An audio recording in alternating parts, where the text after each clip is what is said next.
we've really focused over the last 8-9 years on photorealistic 3D animation. So it's creating a product that doesn't exist for our customers. They're trying to develop a new idea, a new prototype. We can bring that to life with 3D animation. You talk about you create a memory. When you watch a feature movie, when you go to the cinema, when you watch anything on you scroll, you feel it. But when you put it into that immersive experience, you retain it stronger. And I always think, even with AI and things like that, and especially even with virtual reality headsets, some people can be negative about it. You've got a headset on, it's too heavy, it's whatever. But it's the worst it's going to be. I say that all the time with any type of technology.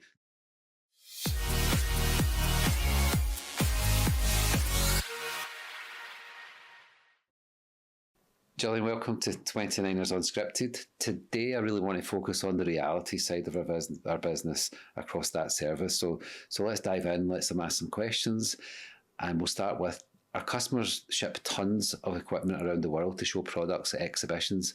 What if they didn't have to? Well, they don't have to. With augmented and virtual reality, you can put their complex products, very large pieces of manufacturing equipment, you can put it inside a headset. And that's where the real beauty of realities actually gives, particularly for the types of clients that we're working with. And they get more out of it, I suppose. Using virtual reality, they do get more out of it. They can walk through it, they can take part in it, they can see what's inside, that event space within the virtual reality headset or the product that they've built. It's actually an experience, because what you're doing is that you're taking something that's highly complex, and often the real science is at the most micro level. It's at the most precise level, and that's where teardowns come in, because you can take something and explode it and then you can go inside. It's a really fantastic way to be able to show something that's highly specialised. And if you think back, it was back in 2019 where we kind of really immersed ourselves, in the sort of virtual reality world before most of the industry was paying attention in that space. Why did we see it? And why did they not see it back then? Well, I think, and I'll be really genuinely honest here, at 29, we wrap ourselves around our customers' needs. And if our customer needed us to, just create video content, create posters, if that's what the customer needed, that's what we would create. That's why we've been in business for so long. What we seen was what the customer needed that wasn't available. So we wrapped ourselves around the customer need and we developed that service. We innovate constantly. Yeah, you were just about to use the word, but innovation. I think we work with the world's biggest customers who innovate for their customers, and it's our job every day, every week, every month to think of what's the next innovation, what's the next step forward for them. And back then in 2019, it was like, we can see how virtual reality could play a part in their world. And how can we start to bring that? But we also know it takes time. It takes time, and we are very early adopters to technology. But when you're working with global businesses, you just have to sort of drop some seeds and just let it happen. And I think it's taken that time. But so back in 2019, we did kind of see that things were changing. But even at that point, it wasn't about, for us, the headset. At that point, it was Oculus. Nowadays, our focus is in Apple Vision Pro as well. But it's less about the headsets and more about the experience. So we always talk about the headsets, the agnostic part. We don't prioritise the headset. We prioritise what content can we bring to that headset, what technologies does that allow us to do, but ultimately give that experience back to the customer. But also what changed the game was the pandemic, because the pandemic made so many organisations, particularly the sales teams, not have the ability to be on site with their customer. So being able to create digital assets that represent their physical assets, that's where I think that was a huge turning point for the 29ers. Yeah. And our realities obviously covers kind of three key areas: 3D, augmented reality and virtual reality. So it's not just virtual reality, it's the 3D side of it, it's the augmented and virtual. How did we land on those three? Well, again, it's always been, we wrap around what the customer needs. And if the customer comes to us with a problem, my role that I absolutely love is when the customer tells us what their most complex problem is. And then we think, how do we solve that problem creatively? And 3D animation, even if you think, Kevin, going back to when you and I first met, when you and I had that blind date when we started our first business, I would sell it, you would make it. And you would build it in 3D. So we've been doing 3D since way back in the day. Year 2000, I first built my first 3D model for our business, for our customer. And the journey just continued. But I think for me, those three areas, the 3D, the AR and the VR, they just stacked together now, because you touched upon, like, we've really focused over the last 8-9 years on photorealistic 3D animation. So it's creating a product that doesn't exist for our customers. They're trying to develop a new idea, a new prototype. We can bring that to life with 3D animation, and it's super photorealistic. It's actually hard to tell the difference what's real and what's not real. But then it evolves. But when they get that 3D part, they then look at, like, what's next? Well, let's make it augmented reality. Let's put it into a real life environment. Let's put it on that table. Let's put it on that shelf. And augmented reality allowed us to do that. And then, as I said, back in 2019, the next medium then evolved, which was like, so how do we take it from 3D to augmented to virtual reality? How do we put it in that headset and create that space? Now, again, that can be a small product they're developing, or it can be a whole space they're trying to develop. But when you put it inside virtual reality, I always say, like, when you see something on a screen, like a tablet or a laptop, you watch it, you engage in it, but you're not fully immersed because the world is still around you. You're still taking in other things. But when you watch something in virtual reality and it's as brilliant as what we do, it becomes a memory. It becomes a real memory. You feel as if you were there. But when you watch that same thing maybe on a screen, like a laptop, you see it, you believe it, but you don't feel it. Virtual reality, I believe, makes you feel it and then generates that memory. It's as if, like, I was there, I remember that. And then if you think of, we do that for our customers, but our goal is for our customers to do it to their customers. And that's the bit that I'm always very focused on. It's dead easy to come up with really creative ideas, but if it doesn't land on a commercial objective, customer won't, they maybe do it, but they won't get benefit from it. So our goal is to always focus on where's the value proposition. And by putting these types of technologies in front of, as you already said, some of the world's amazing, largest, phenomenal customers. I get so passionate when I talk about our customers. It is such a treat to be able to work in this space. And the fact that they trust us with innovation, we touched on that. And they allow us to come with ideas, and we do that every quarter. Even we go to the US every quarter, and our job is to bring new ideas and surprise and delight our customers. We talk about that, like, excite them, give them something to touch or feel or experience. And I think that's really important that we as a company, especially now, continue to innovate. And that's the part, as much as we are both excited about our customers, but my natural excitement comes with innovation, it comes with technology and how that shifts and how that changes. And those three elements, as I say, 3D animation now for me is 26 years old as a concept when I first started doing it.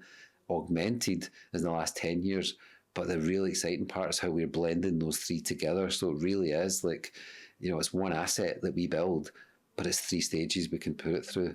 And until you really, I keep saying, until you feel VR, if you've maybe tried it a good few years ago, promise you try it again, even with the latest technology, Apple Vision Pro, it will become a memory, it'll become a real life experience to you. And we can bring that to life with your product or your environment that you want to recreate. But one thing that always sticks in my mind, and when I think about, even as you're talking here, I'm thinking about all the customers that we're currently working with. Inside these organisations, there is some real genius people who have got innovation at the core of their being. When I think of, I've got one client who comes in, when he comes in the studio, as soon as we start talking, he's up at the whiteboard, he's drawing, he's seeing, he takes our ideas and then he owns them, he makes them his. And that just fuels creativity. And that's what happens all the way through our studio, particularly when it's something that is so new. But I always try and ground it and keep it grounded on what's the value proposition here. I think that's the spark for us. Obviously, we don't exist without our customers, and that's the spark. So you talked about that. They come in, they draw on the whiteboards, traditionally, their ideas of what they're trying to generate, and we take that from there and we literally bring it to life. So through prototyping, and this leads on to my next question about prototyping first. A client wants to test a product that doesn't exist. What does that actually look like? How do we bring that to life? How do we take their concept idea, the whiteboard, the drawing board, and how we bring that to life using prototyping through those services? Well, it's exactly as you say. The tools that we have to be able to translate something that's a written flat 2D image to make it 3D, to make it come alive, to be able to turn it, twist it, explode it, go inside it, feel it, experience it. That's what we do. Yep. That's your skill. Yeah, that's what we do. And I look at it from what does that say? Yeah. What does that mean? And how does that add value? And how can our customer commercialise that? Yeah. I think the word I've overused for the last 5 years is photorealistic. And that's always been the purpose when we do 3D. But if you think about it, they've come up with a sketch, an idea, a blueprint, and we literally can drop it in a headset and they could be walking around their own product before they've even taken it to any form of engineering. We can let them see and feel it and touch it and explode it apart and look at every micro detail and then reverse engineer that back towards the engineers, towards then their team and how they actually build it. So it literally, as I was going to say, it's an unreal experience. It literally is an unreal experience that we're starting to build now across those 3 services. And it's the experience that it gives, as I said before, to then believe in that product more because they can see it, feel it, touch it. And as I say, it's a product or it's an environment. It can be a lab, it can be a science lab, it can be equipment within that science lab. You can walk around it. You get a sense of scale. It's human scale, as I said earlier. It's if you watch it on a laptop, you don't get the sense of scale. We all do that if you go to a big event and you take a photograph and then you try and show it to someone. You go, it just didn't capture it the way it was, because when you're there, there's so many other feelings. And because now even in virtual reality you have spatial sound, so you then feel the sound coming from different directions. So that's where just that full experience. But as I say, it starts from that sketch, that idea, that blueprint, all the way through to the 3D animation, to the augmented reality. And that's really important. Again, we've all used augmented reality in some way. You see it all the time now in retail. If you want to buy a chair or a sofa, you can click it and then you're going to make it appear in your house. So it's becoming a natural thing. What we're bringing to enterprise level now is the natural feeling and experience of virtual reality. Yeah, but even if you think of, I totally agree with you, but if you think of the way that we've carved the service offerings of 29 studios across, realities, marketing, content and events, they all intertwine with each other. And as you said, when you were talking there, often when you've got something on a screen, you don't get that fully immersive experience. But often that's the need. The need is to send something quickly, to allow someone to consume it. So we've carved out the service offerings across these 4 areas that intertwine. And our job, our absolute goal of every single job, every single brief, is to maximise what's the best way to get the customer's message in front of their customer to give them a commercial value. And that's when then you will really weave in the best uses, either augmented or it's a video or it's a slide deck. Yeah, it's exactly that. When I say, obviously we're focused here on realities, but in the content side of our business, not every piece of content belongs as augmented or 3D or virtual reality. But for today, it's more like what that experience can do when it does cut across those mediums. It elevates that experience completely. And then obviously another layer of virtual reality especially is training. It's training an individual, training a team, and what changes when you train people inside a headset instead of a classroom. And we've had that experience with clients as well. So it is a huge change. They actually, as I said before, they actually remember it, what you experience. You can replay things that would cost a lot more than traditional filmmaking. Talk about health and safety, talk about fire, sort of escape training and things like that, to recreate that with a film crew and things, whereas you can regenerate that in 3D inside a headset and actually play those scenarios out and repeat the same scenario every exact same time to see how people react, what they do. So that for me is like a really specialised area within the virtual reality is the health and safety side of things. Have you got anything you want to comment Absolutely. on that? Well, if you think of health and safety, there's so many different filming techniques, even things that we talked about. I think it was actually a project that we were talking about yesterday where you can freeze and you freeze the experience inside. So having the ability to be able to give a trainer in a company who owns that responsibility of health and safety, it's one of the most serious and deep ownership tasks that you will have working in a manufacturing facility, because people's lives are at stake. So being able to reinforce that message, and it was actually two gentlemen that we worked with many years ago, and the passion and the knowledge that they had in health and safety. It was way back in 2014 when we worked with John and James. Yeah. And they were with Chivas at the time, and they've both retired and moved on to other things. But it was the decisions that have to be made in the split moment. Yeah, you have to retain that. Yeah, because as you say, lives are at risk. You have to retain it. But I suppose with virtual reality, you can make a mistake that doesn't that doesn't cost a life or doesn't cost a lot of money. Yeah. But the important part of that, I think, is you can repeat that procedure 100 times without moving a person or a piece of kit. You can repeat that moment, as you talked about, that technique that we are developing behind the scenes, is that freeze frame technique. So yeah, a fire starts, then everything freezes, and you have that decision making. So it's like Sliding multiple doors. choice. What do you do? Yeah. And you can recreate that for every single person. But it goes back to the memory, and you talk about you create a memory. When you watch a feature movie, when you go to the cinema, when you watch anything and you scroll, you feel it. But when you put it into that immersive experience, you retain it. You retain it stronger because you feel that exact moment in time. And that's where I think from a health and safety point of view, that's going to be really valuable. But that cuts across multiple industry sectors. Even you think of the highly regulated industries where they cannot make a mistake. It has to be factually and 100% accurate. That's where 3D, particularly the truth aspect of 3D, becomes really valuable because it has to meet that 100% non-negotiable. Great. Yeah, and we've talked about the truth part. So for us, the truth part is we build it in 3D and Cinema 4D, and that has to be spot on. Whether it's a product or an environment, has to be physically accurate for a customer. So it's, that's what we call the truth. And then the filmmaking part, whether that's AI filmmaking or whether it's actually go out and do the actual filmmaking. So it's blending those things together, but delivering that asset into those different experiences.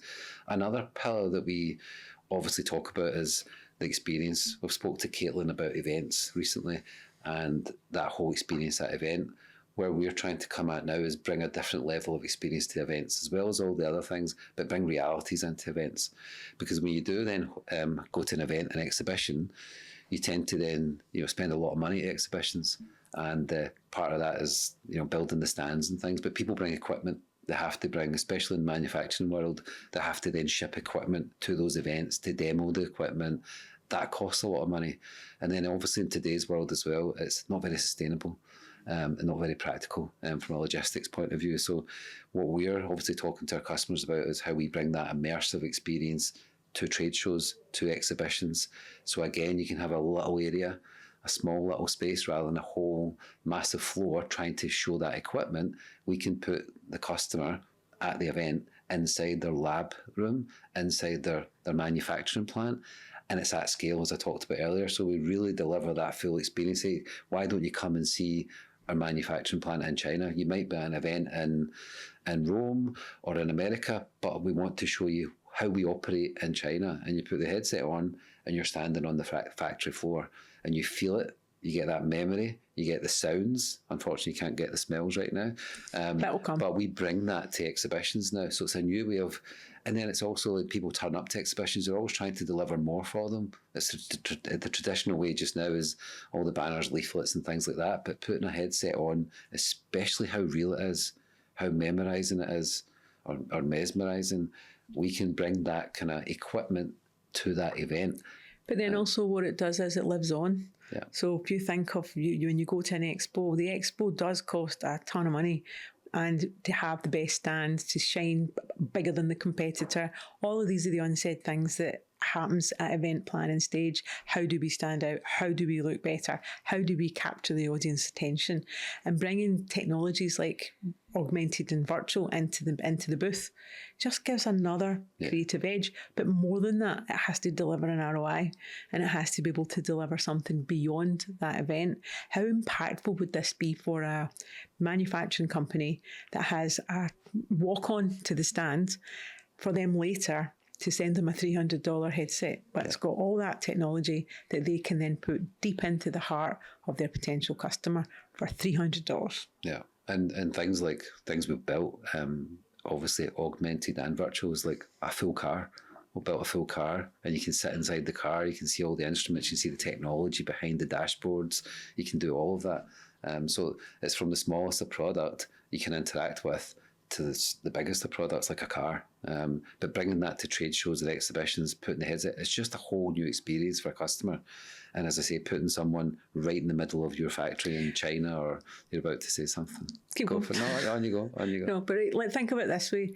There's lots of different disciplines within the creative industries, and you have lots of different creative agencies that do one specific thing, and they really go down and they go deep into that one particular niche. Where I think, and this is going off script because I know it's unscripted. Well, it's unscripted. I know that, but it's going off script from what I was originally going to say.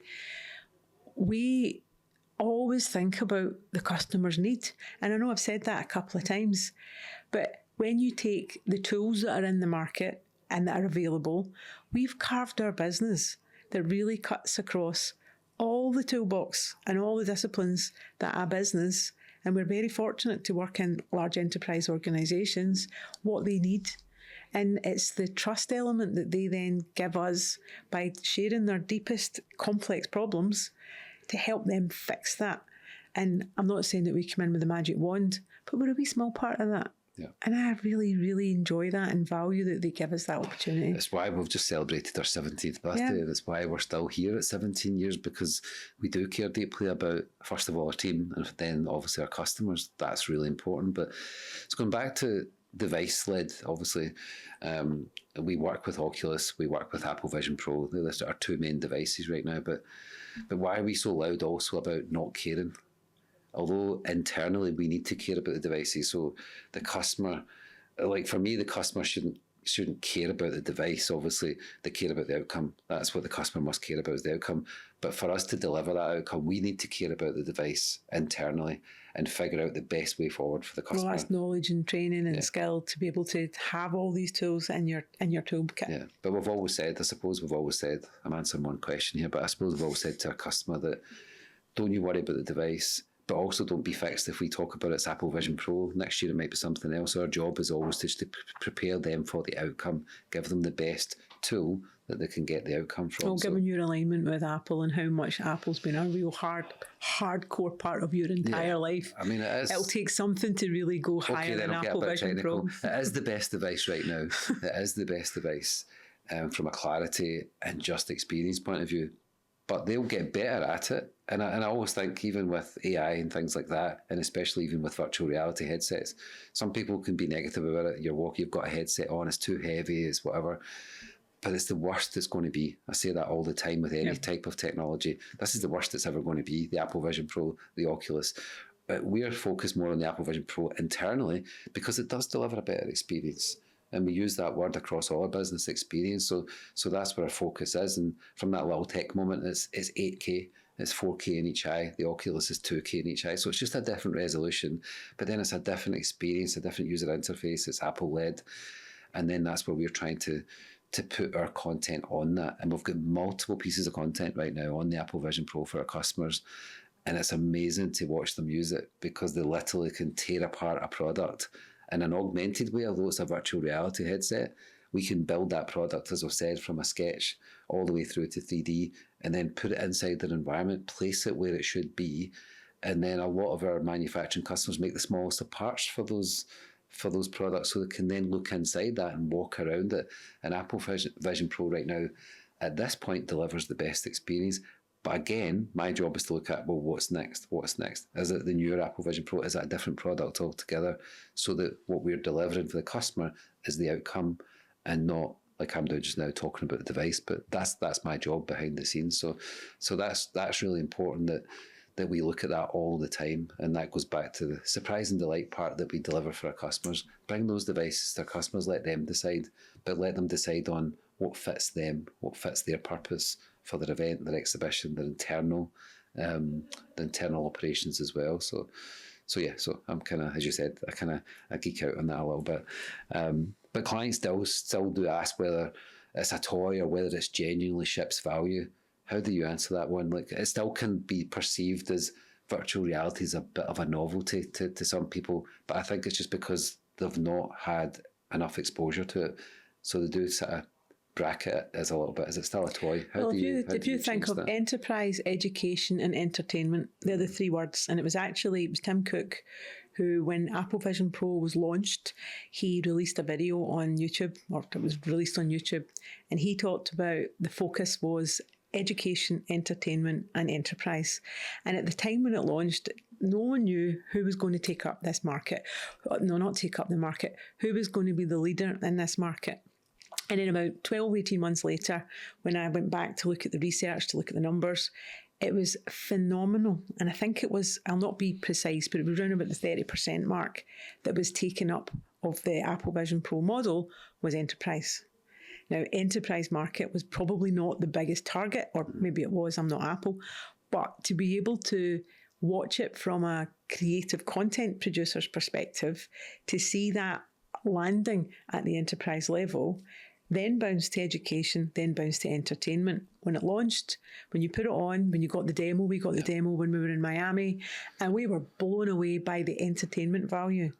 And we then spent maybe 6 months taking that to our customers and showing them that entertainment value. But we then transferred that from entertainment value to enterprise value. So and to big education. big thank you to Apple for providing the tool to do it. Yeah, but if you think about the benefit of just, again, being generalistic about VR especially and what it can do, if you combine, we talked earlier about our business combining the content marketing, realities and events, but if you then combine the realities part, as we said, the 3 parts, the 3D animation, the augmented and the virtual, that combination, whatever road you go down or the path that you follow towards VR, what it does do is help you sort of create fewer prototypes. Think of the amount of prototypes if you didn't go down the 3D route. So you have to start at 3D, and then it's whether you progress to augmented and virtual. But you just don't need to create as many prototypes because you can see it and you can feel it inside. Particularly the heavily expensive prototypes that are really heavy engineered with lots of really bespoke custom tooling.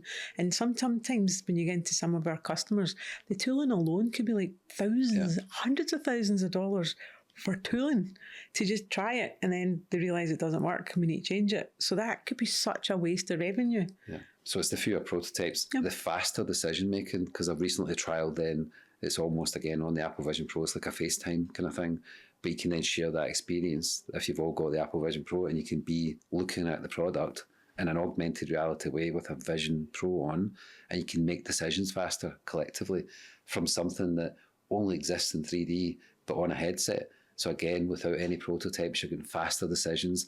You're not then having to move the device around for everyone to have a look at it and come up with their ideas. It's all done collectively on the headset. So faster decisions, fewer prototypes, and then no freight charges. We talked about that, the sustainability aspect of it. So giving people a demo of the product, of a future product or a future environment without having to build any of it, and help make decisions faster on that. Yeah, I mean, the one thing that does stay with me is when you think of how we adopt technology and how our customers are adopting technology and how their customers are.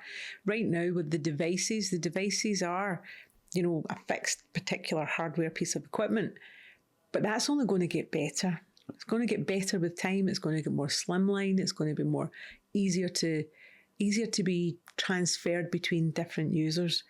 But we're in a digital and transformational arena right now, and it is mind-blowing what's happening in the creative industries. And I have actually been speaking to quite a few peers within the creative industries who are terrified of what's going on in the creative industries. I am so excited. And my biggest regret is the age I'm at in my 50s. I wish I was in my 20s. Although I caveat that because I've got the experience of coming through my 20s, 30s and 40s to have seen it and felt it before the internet exploded and before we went through Web 2, Web 3, and we're now in Web 3. Where I really play a lot of time in my head is about Metaverse and where Metaverse is going. And yes, back in 2022, 23, when I did the blockchain strategy program, Metaverse for me I was learning. I was learning where it was coming, where it was going. Even now, when you think of virtual reality, and that's the topic of today, having content, reality content inside an environment, the environment being the headset. But when you're inside that environment, where is that environment? Is it a metaverse? Where is that metaverse? What's coming down the line with that metaverse? And how do we blend that? We are not even scratching the surface yet. This is a game changer. I think that's where we'll both probably, in this little short conversation, showed where our geeky points are on the metaverse, and then obviously from me, from a technology and a creative sort of design and technology part. But from a customer point of view, to help them experience those realities. I think that's just the key for us, is like we're trying to showcase this more and more to our customers. And as I say, we travel the world to do that, and just to give them that next step forward. So I know you're trying to interrupt, but I need to finish this point. So we're really trying to just kind of push that forward a little bit, but not force it on them, because no one likes things to be forced on them, and especially headsets. You know, let's be honest, at the first kind of try on, you're a bit uncomfortable. You know, once you experience it and you know the benefit of it, you then adapt it and adopt it better. And I think this is into my last question now, is I think that's where change will happen.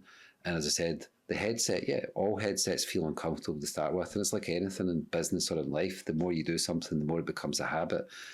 It's not quite the habit, I think, for the type of customers we work with to put headsets on every day. It's not that habit. But it's becoming that. But it's not that we're trying to force that either. Today's not about let's all wear headsets. Those things are going to change. They're going to become lighter. It'll be glasses. It'll be all sorts of things. The virtual reality world will then become around you without you realising it's there. You know, we can't even imagine where it's going. Like we've talked about in another conversation all about AI and how the speed of that's changing.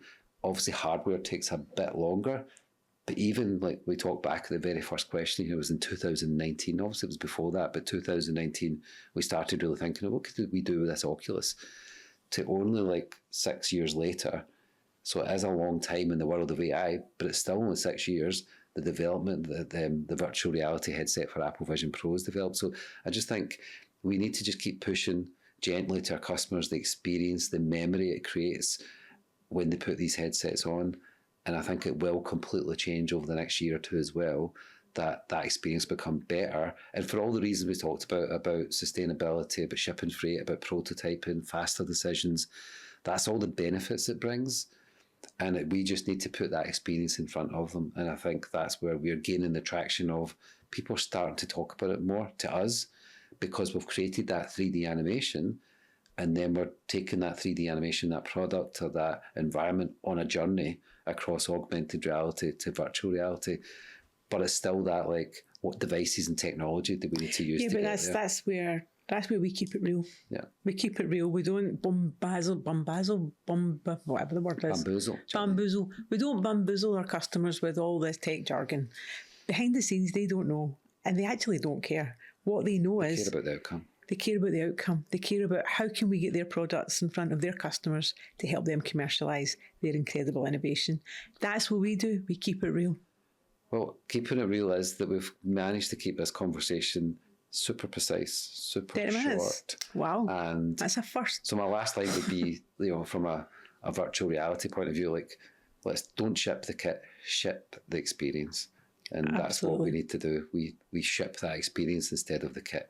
And that's across all the services of business. I think experience, trust, knowledge, and innovation is the heartbeat of what we do, and including reality. So thank you very much for joining us. Thank you. In this little short conversation. Thank you. And one last thing I want to just say, before we finish, I had to say it. You mentioned the year 2000, so 2026, that's 2026, that's 26 years. No. Yeah, 26 years since you created that first animation. Yeah. It's actually before that, because I remember in 1992, you bought your first Mac. Yeah. And you sat in our bedroom, because we got married really young and then with Caitlin. But you were in our bedroom and you were spinning. This is the Shell part. You were spinning Shell Helix bottles for Avery Dennison and Cumbernauld. Yeah. And that was in 1992. So that was 8 years before we actually even thought, let's turn this into a business. But that's running on here. That's just what I mean by that's our job, is to, in the background, innovate until it's ready. And we've been doing that, especially in the reality side. Yeah, you could go back, but 2019 was that kind of shift because COVID happened. We had to then think of new ways. In the context of business, But that's what we've been doing since 2019. That is 7 years later, that we've just been constantly kind of learning and developing as the hardware changes, but then just constantly giving those little experiences to their customers. So 1992 to the year 2000, that was an 8-year journey of real innovation. And in between that, we started our business. We started to work together. History repeats itself. Yeah. That pattern and that trend. Success leaves clues, as I say. But that pattern and that trend is happening again. Yeah. And it is so exciting. So that's where we now finished. I think Realities is a key service that I'm really focused on, along with that combines with the AI side of it. And I think it's just, let's bring that innovation to our customers across the Realities service. So thank you very much. Thank you. That was a really good conversation. Thank you. Good. Cheers.